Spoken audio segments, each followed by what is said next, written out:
If you've ever experienced a glitch in the Matrix, and you want to hear it on the channel, just go to astheravendreams.com and click the button to send it my way. And, of course, thank you.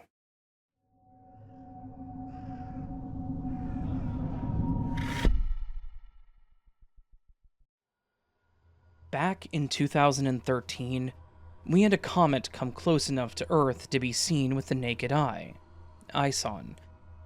I remember this specifically because I was a paranormal investigator back then, and had heard many stories about anomalies happening when comets came through the Earth's atmosphere. Our small team of investigators were on the lookout for interesting cases in our smallish town to investigate next, as we pretty much saturated the local well-known haunts. To my surprise, the anomalies that happened within a span of 2 weeks during this time did not come as a lead for a paranormal investigation, but as strange stories told to me by my friends and coworkers at the time. My friend, we can call her Mary, was up early on a weekday morning that had a fresh snowfall, one of the first that season, from the night before. Her husband was up even earlier and kissed her goodbye as he left for work in his pickup truck. Mary had her own car, which was parked in front of the garage. For context, Mary and her husband lived alone with their dog on a secluded property, surrounded by a forest in all directions. The only opening to get to their house is a long gravel driveway from the road. As soon as he left, Mary took the dog out, as she habitually did, and clipped on the long leash before hopping into the shower to get ready for work. She told me that she remembered stepping outside and hurrying because the snow was cold on her feet, but was still vigilant about properly attaching her dog, as he had a tendency to want to chase squirrels. He was a fairly large and protective dog, a boxer, and not friendly at all with strangers. When she got out of the shower, she hurried to bring the dog back in and put on her slippers this time. When she got outside, she saw the leash was lying on the ground, and in a panic, starting to yell for the dog and sprinting up the driveway in fear that he had gotten out to the road, where he could have been hit by a passing vehicle. She could not hear him barking or running. There was no sound at all. She started looking for paw prints where his leash reached. There was nothing. I asked her if she saw any footprints also, seeing as this was fresh snow and easily noticeable, but there were no footprints, she said. Only the tire tracks her husband left when he went to work. I also asked if there were 2 sets of tracks, in case he had reversed or come back for any reason while he was in the shower, and she said no. There was definitely only 1 set of tracks. As she walked back towards the house, her mind was racing as to what she should do next, when movement inside her vehicle caught her eye. She walked up to the garage and saw her dog sitting in the passenger seat, looking forward and happy as usual. She went to open the car door, but it was locked. She had to get the keys to open the door and bring the dog back inside. Within 2 weeks of Mary telling me her puzzling story, I was at work and heard a commotion in the hallway. A few men were looking for the owner of a silver Mazda, as it appeared that something had happened to it in the parking lot. My colleague, we'll call him Ryan, immediately jumped up and went with them to see what happened, as he did own a vehicle with that description. When he came back approximately 20 minutes later, Ryan came back with the most puzzled look on his face, in obvious disbelief. Approximately 3 hours earlier, Ryan had left for his 1-hour lunch to meet with his wife, who also worked downtown. They always met for lunch at this time. Ryan worked early and usually got a parking spot close to the building. But that morning, he had come in late and was exactly parked 3 rows down and not directly facing the door to the building, but several spots to the left. This was fairly far from the building. When he got back from lunch, he was happy to see the same parking spot was available. No one had taken it when he was gone, so He parked in the same place, finding it ironic. He had no way to explain what happened next. The men that came to our office, looking for the owner of the silver Mazda, were doing so because it had parked directly behind a car in the handicapped zone, first row, directly in front of the door to the building. The Mazda was literally boxing that car in its handicapped spot, making it so it could not reverse at all without hitting the Mazda. No one parks like that unless they intend on boxing in the other vehicle. It didn't make any sense. Ryan got to his car and it was indeed locked, like he had remembered he left it, except it was way further and off to the left of where it was found. He then got in, and he realized it was in neutral. Another head-scratcher. One of the men theorized that maybe Ryan left it in neutral by accident when he got back from lunch, and it somehow rolled to the front of the lot, which could potentially be logical if there had been no other cars in the lot. But it was packed, and had been that way since 9 or 10 a.m. Ryan was well aware of this because he had been pleasantly surprised to see his same parking spot available when he got back from lunch. Otherwise, he would have had to have parked way in the back, at least 5 to 6 rows back from the front door of the building. This happened near the busy smoking section in the corner of the building, and Ryan and his friends asked if anyone had seen the car roll somehow that afternoon, but no one did. It was completely unexplained, just like Mary's dog in the passenger seat of her locked car. As a paranormal investigator, I clearly saw similarities between the events. Both involved vehicles, and a glitch in the location of it or related to it. Both were in daylight, in plain view. And there was a time proximity of the occurrences, within a 2-week time span. Nothing in the way of paranormal happenings was reported to us during that time, and the only coincidence I can think of is that it happened during the passing of the comet Ison.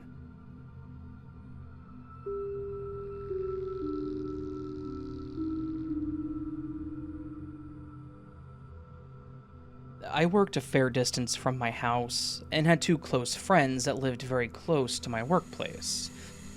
One I had graduated high school with, we were now in college, and a guy we were both friends with lived on the same side of the main drag as I worked very close by. After work, it was normal that I would meet up with one or both of them to meet up for dinner or shopping, with 2 good malls and several nice strip malls and loads of good restaurants that we all liked. So it was so normal that I'd be nearby and dropping over.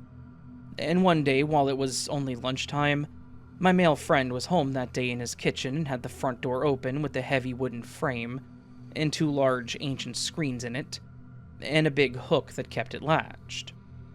He had made himself a sandwich and was moving toward the living room to catch some TV news, and saw me in the living room and called out, "How'd you get in?" I didn't answer, just standing there. He walked into the living room a few feet from me and then turned to see where I'd sat, but nobody was there at all. The side door was locked by the driveway and the front one was still latched. The house was small with a large living room and kitchen, a small bathroom and a small hallway with 2 bedrooms.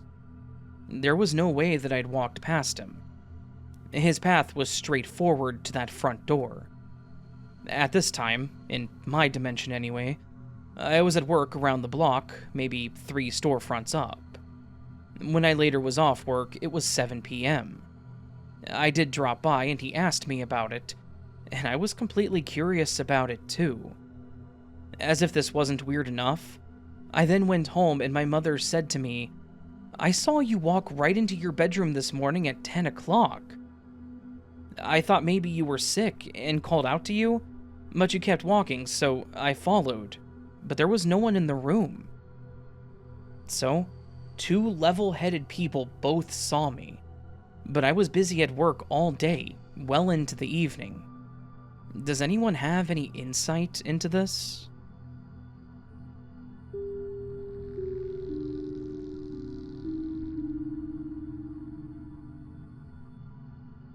long-time listener, second-time submitter. Hello, it's the 13-year-old boy from Finland again. Hello. Our now sold cottage has some weird stories, but this is the only one that I have experienced. We were upstairs with my cousin Tony. We were watching YouTube and playing some horror games, secretly, when we both had this strange feeling in our guts that we must look outside. We both went to the window, not saying anything, and looked out. What we saw is a subject that we still bring up a lot. We were 5 or 6 years old at the time. We saw 3 white vans that looked exactly the same. Same broken mirror, same tires and rims, same car. But the creepy thing is that there wasn't a driver in any of them. There wasn't anyone in the front seat. The windows were clear and all, but there were no drivers inside. Then it got a little cold upstairs, so we headed down and told everyone what we saw. But who would believe a couple of 6-year-olds, right? We still remember this as clear as yesterday. We're the ones who saw it. Nobody has to believe it, but we always knew it happened, no matter what.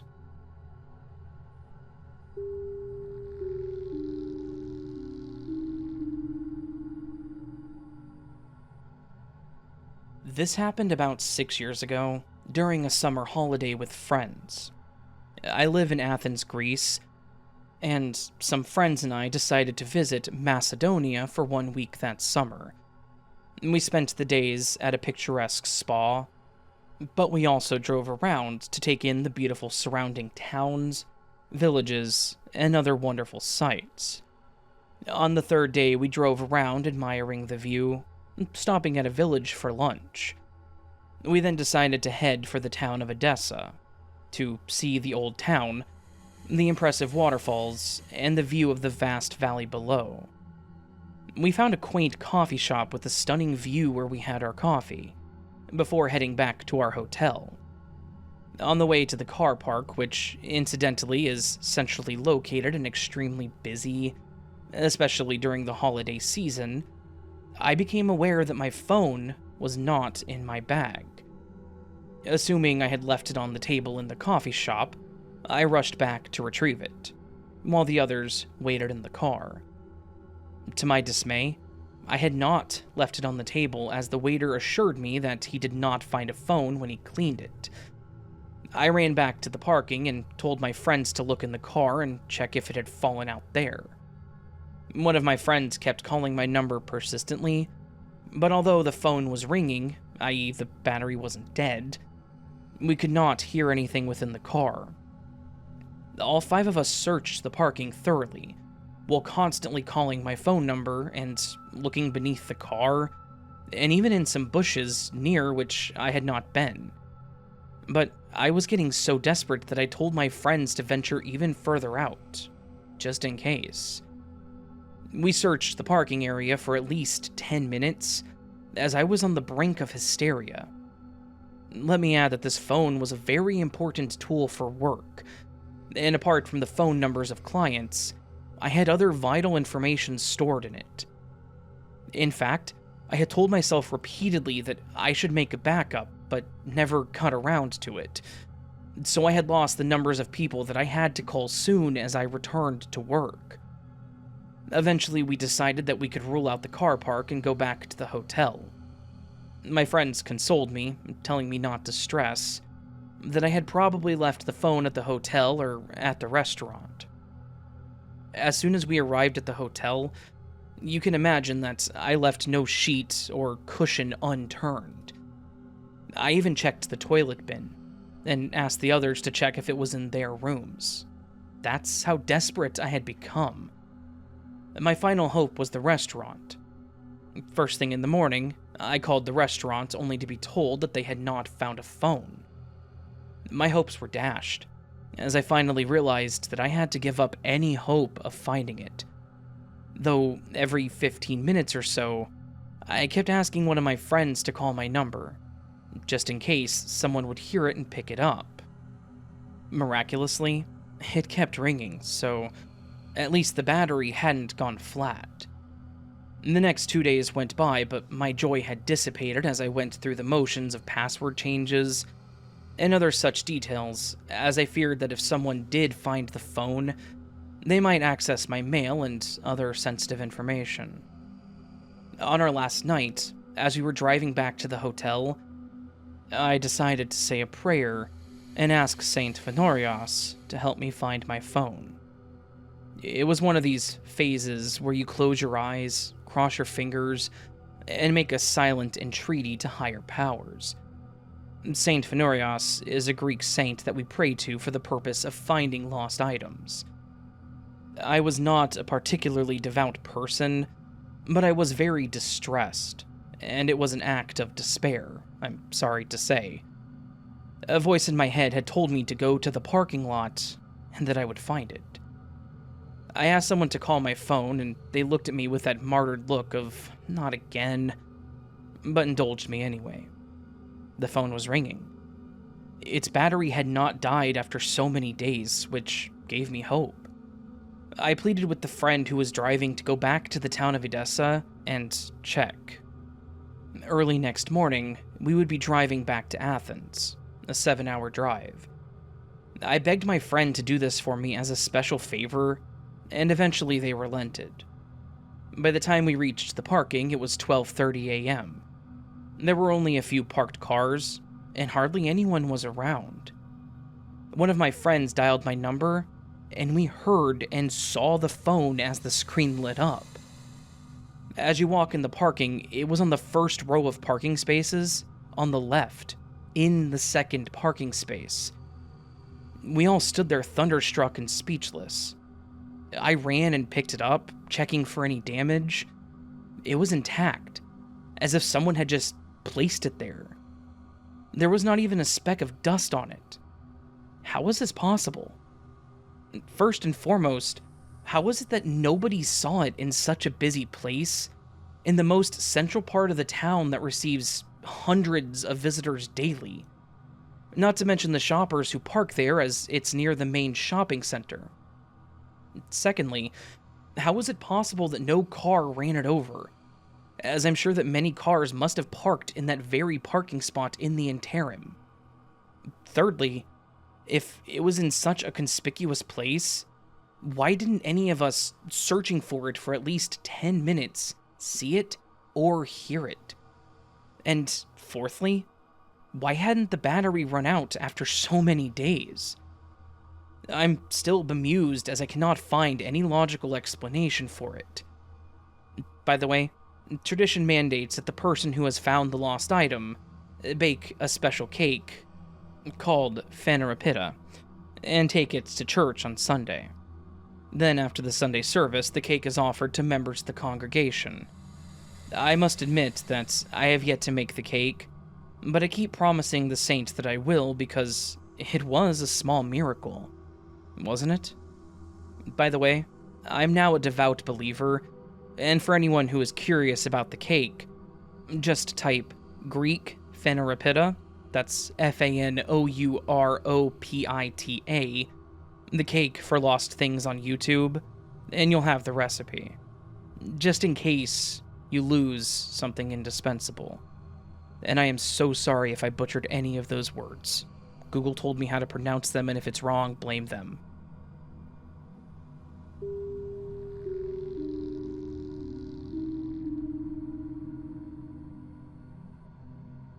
Hey Raven, so you featured me once on your channel when you told the Glitch in the Matrix story about my cat Mimo. This one, however, isn't as funny. It's just confusing. So I was walking home after running some errands, and I was almost home, about 2 minutes away. I just had to cross the street to get to my house. A little bit of explanation on how crossing streets works in my city. I won't say exactly which one for obvious security reasons. You have to wait for the traffic lights to turn green, then you can walk. It kinda sounds like every city now that I'm writing this. So, I basically had to wait for the cars on the very end of one street to pass the crossroads on the beginning of the new street that I was waiting on. It's usually a 2 to 3 minute wait, something like that. And so, there I was, waiting for the green light to cross. I just dozed off into my thoughts while I waited. Sometime later, I can't exactly point out when, but I'm sure it passed the usual time limit for the light to not turn green just yet. I snapped back to reality to see the cars had already passed. Wait, something isn't right, I thought to myself. If the cars had passed, I would have snapped to reality and seen them, right? But the light was still red though, so this didn't make any sense to me. So either one of two things happened. I actually dozed off into my thoughts so much that even cars moving didn't alert me, which is unusual considering my habits. Or time actually paused between the cars passing through and me snapping back. Or, as we like to call it, a glitch in the Matrix. And sorry if my explanation wasn't great, but I had to share my story with the best of the best. Much love. Thank you, Cryptic.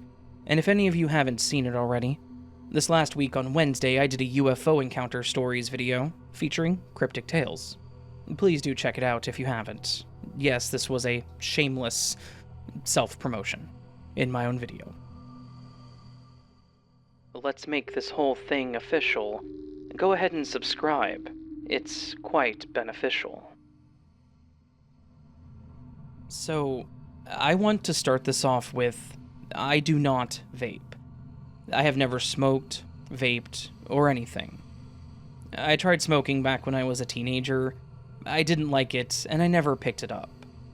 But now, I own 3 vapes, and the last one is the one that has me shocked.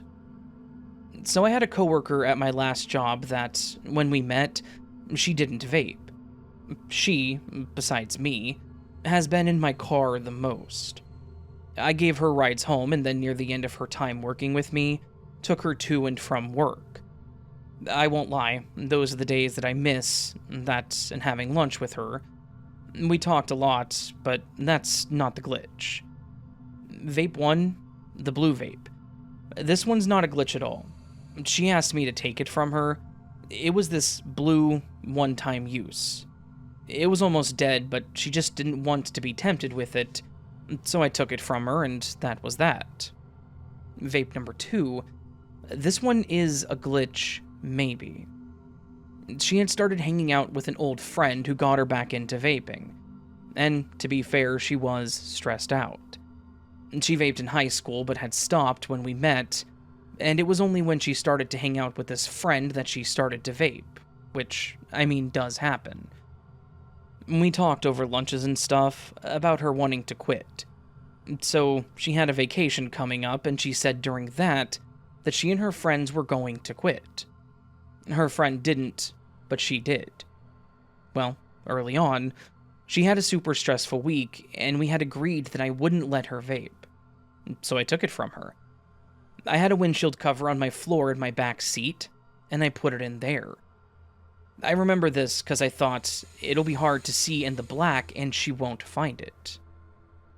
Well, that day got worse, and she begged me for the vape. I gave in, because she was really not okay. I went to grab it, and it wasn't in the cover. She checks under the seat. Nothing. I looked through the cover fully, and we never found it. We searched for it, off and on, for about a month, until we said that my car ate it. Well, she has left that job, and so have I. This was 6 months to a year later. I cleaned that car fully, and on the back seat, plain as day, under a windshield washer fluid bottle, is her black vape. My seats are gray, and it didn't blend in that great. I had looked on the back seat a few times in our looking because I was planning to give it back to her so she could sell it. I picked up the vape, looking at it, very confused. I took a photo and we both laughed our back ends off. She was so happy that it went missing in the end. She hasn't started it back up, and I'm very proud of her for that. If you're hearing this, girl, you're awesome, and I'm so happy that me and my car could help you kick it. That is all the vapes that I knew of in my car. the 2 sitting in my driver's side cove thing. But now I have 3. So, let me tell you about the one that is 100% a glitch. Vape 3, how the hell did I get you? So, this Saturday, I'm driving home from work. I bought this dashboard phone holder, and these little rubber holders fell off. One flew at my leg, and I'm looking for it on the seat, between the seats, and then I think maybe it's in the e-brake area. So I sigh and reach in past the weird, hard wire stuff, so things can't fall in there. But this car is old, and stuff does get in there. I feel this really big, odd thing. It's not the rubber thing at all. I carefully grab it and pull it out, and here is vape number 3. It's a mermaid look and color. My coworker never had this vape that I can recall. I took a photo and she said maybe it was hers, but she doesn't think so. And I don't think it is. She mostly had the black one, but either way, she only ever lost the black one. I also am the second owner of this car, more like third, but either way, I have dug in there many times just to make sure it's clear. Because it's my e-brake and you never know, and I do know that stuff has fallen in there. I'm not one to give rides to others all that much. I can name 5 people that have been in my car, and the only one that vaped or smoked, besides the original owner, was my coworker. And I've put my hand in that e-brake thing a few times. The only thing I can think is maybe a mechanic dropped it, but my car hasn't been in the shop for months, and I'm sure that I checked that e-brake since then. Also, the mechanic I go to are all men, and this is for sure a female vape.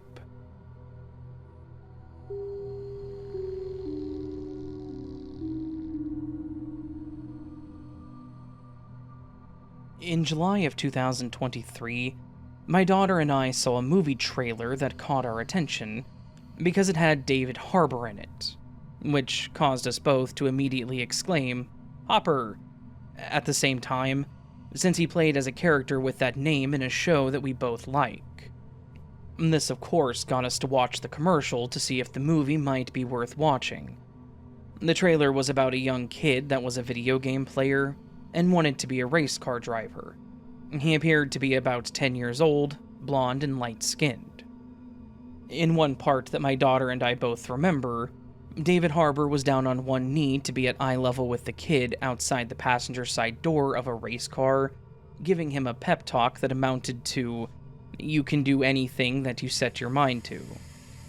I pointed out that the kid looked a lot like Haley Joel Osment in The Sixth Sense, and we pulled up a trailer for that movie to compare them. My daughter agreed that they did look very similar. The trailer said the movie was Gran Turismo, and would be in theaters within the next month, and since we also played video games and like inspirational stories, we decided to watch it when we could.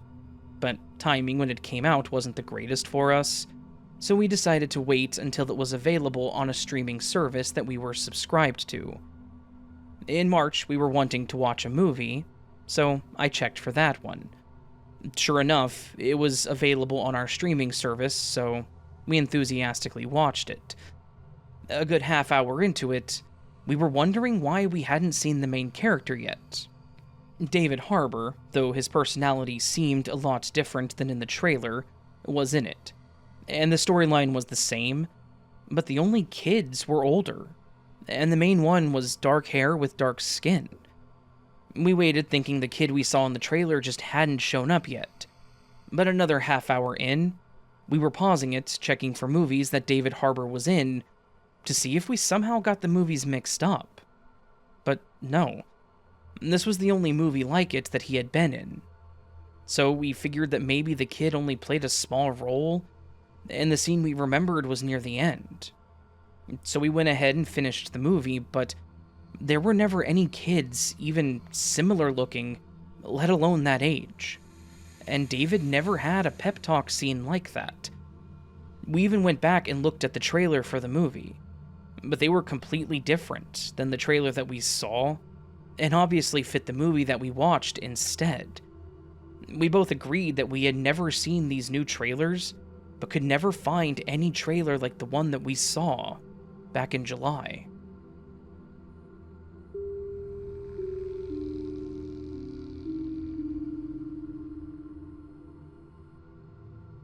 I don't have any evidence for it, but I swear that I saw what I think is Jupiter moving on Thursday night.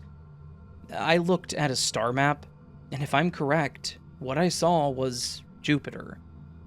The night was really cloudy, so maybe that had something to do with it, but when I saw this, the clouds had passed. I was looking at the sky, looking for a particular star I saw the other day, and I noticed I didn't see it. The moving star or planet wasn't what I had seen before, but I thought that it was. I was in my front yard instead of the back and didn't think much about the angle. Anyway, I noticed nothing under the moon, and then suddenly a bright star-looking thing appeared. It moved kind of like a firefly. It went up and down in a little zag until it found its place and stayed put. I want to note that it was very clear and fast movement that was not obstructed by clouds. At first I thought it was a bug, but it stayed the same size the whole time and stayed in place. I kept checking to see if it had moved. I thought it was a drone or a plane or something, but no, it stayed put. It looked a lot like a bright star. Then, later that night, both the moon and Jupiter disappeared. It looked like they were behind clouds, but I couldn't see any light from the moon at all, where I had been able to before. The next night I checked, no moon or weird star again, and then I left it be. I did a little research and realized the moon didn't seem like it was in the same phase that it was supposed to be in. It was probably the clouds making it look brighter, but the moon looked very full on Thursday night, and was not supposed to be for my area. Tonight, the moon is back, and so is the weird star that I think is Jupiter. But everything is normal. The moon is in normal phase, the star isn't moving or flashing. I do have a crappy video from the night of, but it features no movement nor disappearances. Maybe it was just me, but I swear I saw this.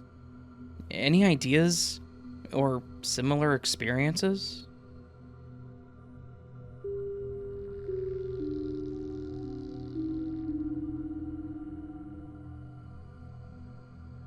This occurrence happened when I was in high school. This was when people only had flip phones, and not many teenagers even had cell phones. Texting was also very different. Anyways, my mom and I were arguing, and it was loud. The second we stopped, my mom received a text message saying, "Are you guys done yet?" Kind of weird, right? Well, it gets weirder. We looked at the number of who sent it, and it was my mom's number. We were both super creeped out by this at the time, but we brushed it off as a glitch. Not in the Matrix, but a technology glitch. We were very quiet the rest of the night.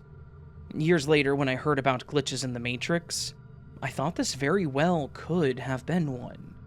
I mean, how bizarre is it to have a text message sent at the second we stopped arguing, and from my mom's cell phone number? Thanks for letting me share my story. I have others for a different day.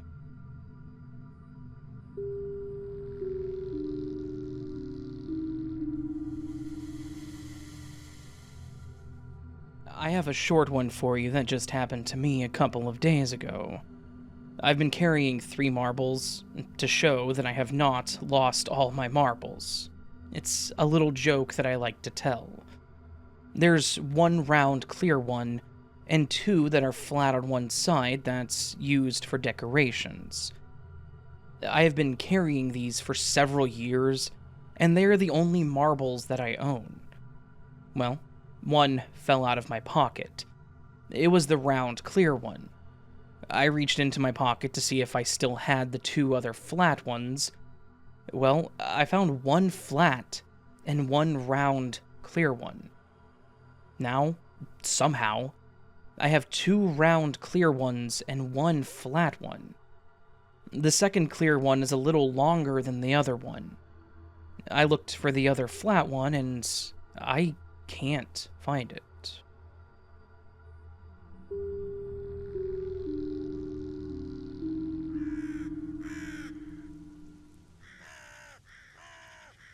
So that, my friends, was this week's Glitch in the Matrix collection. This one was definitely a wide array of glitches, strange things manifesting, strange happenings, people being where they can't be, memories being incorrect to some extent. Just a lot of odd things, a lot of odd stories. Really good ones, though, as always. This one featured stories from 2 other creators, CrypticTales and 242 Reads. Both of them have been on my channel I was going to say frequently, but I don't really have people on frequently, but both have been on my channel. CrypticTales was on recently on the UFO video that I did last week on Wednesday. Do check that out, give him some love if you can. 242 Reads is typically in my comments section, leaving word to the week sentences. But she and I have worked together in the past as well, it's just been a while. But of course, do check her out and give her some love as well. Both of them are tagged down in the description below, so you can get directly to them. Yeah. Thank you to everyone who submitted their stories to me this time around. These were, again, very strange, bizarre stories. Great stories as far as I'm concerned. Hopefully you agree with them being great and bizarre stories. That would be fantastic. And if you do agree with them being great and bizarre stories, and you enjoyed your time listening to this video, please consider hitting that thumbs up button. It helps the video do better. It helps me feel good about the things I do. And yeah. I don't have much of an ego, but I will say, getting those likes, comments, and subscriptions, it makes me feel better about things. Makes me feel good. Makes me feel happy. Is that the word I'm looking for? Do I feel happy? I don't know. Yes. Anyways, like the video. If you're new to the channel and liked what you heard, consider subscribing. That also helps quite a bit. If you have a story you want to share, go to astheravendreams.com. It's my website. You can read stories I've written. They're all fiction stories that I've written. You can see all the places where you can listen to my stories, be it YouTube, Spotify, Apple Podcasts, Pandora. I think I'm on Audible. I'm all over the place. Yeah. Put a lot of work into setting it up in random places so everyone can listen if they want to. You can also follow me on the social media platforms, Twitter, Facebook, Instagram.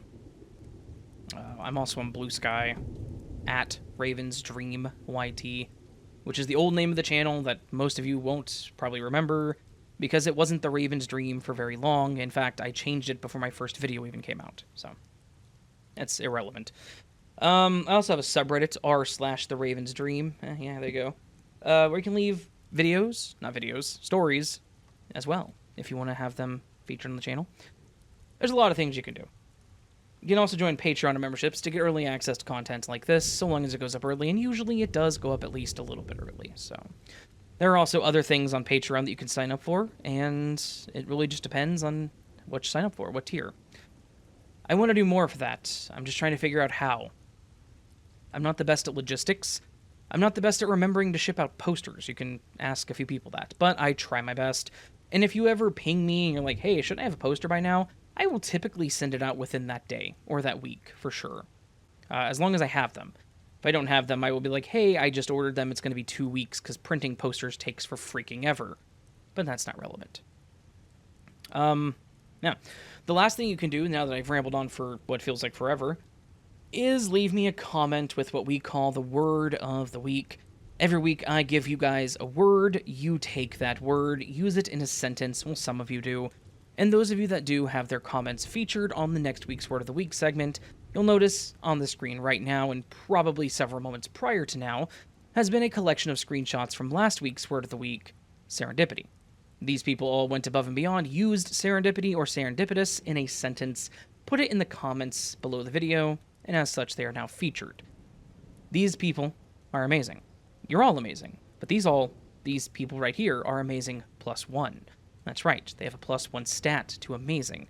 That means if they roll a d6, it's a +1 to whatever they roll. So their minimum could be 2 and their max is 7. That's right. There you go. Yeah, thank you to each and every single one of you who did leave a comment with the word of the week. If you didn't, that is absolutely okay. I totally understand. Moving on to this week's word of the week, I wanted to go a little easier, and this word is surely an easy one for word of the week, as it has so many definitions. This week, the word of the week is clutch. Now, these are some of the definitions, not all of them, but I will read them as they are listed here. That is the grasp or hold on to tightly, clench. That's a verb. Anyways, to seek and grasp hold, which is also verb, often cruel or unrelenting control or power, noun. A lever, such as a pedal operating, such as a clutch, noun, like clutch in a car, for example. Or 5, being successful in a crucial situation, adjective, that is to say someone coming in clutch, to some extent. Yeah. There are more definitions if you look into it. Use any of them you want. Just use the word clutch in a sentence, and we are good to go. All that said, friends, hope you have a beautiful day. Hope you're doing well so far this week, and hope I see you again here very soon. But until then, remember, you are loved, you are valid, you are important, you are the best you that you can be. Do not forget it. Don't let anyone tell you otherwise. And until next time, much love and sleep well.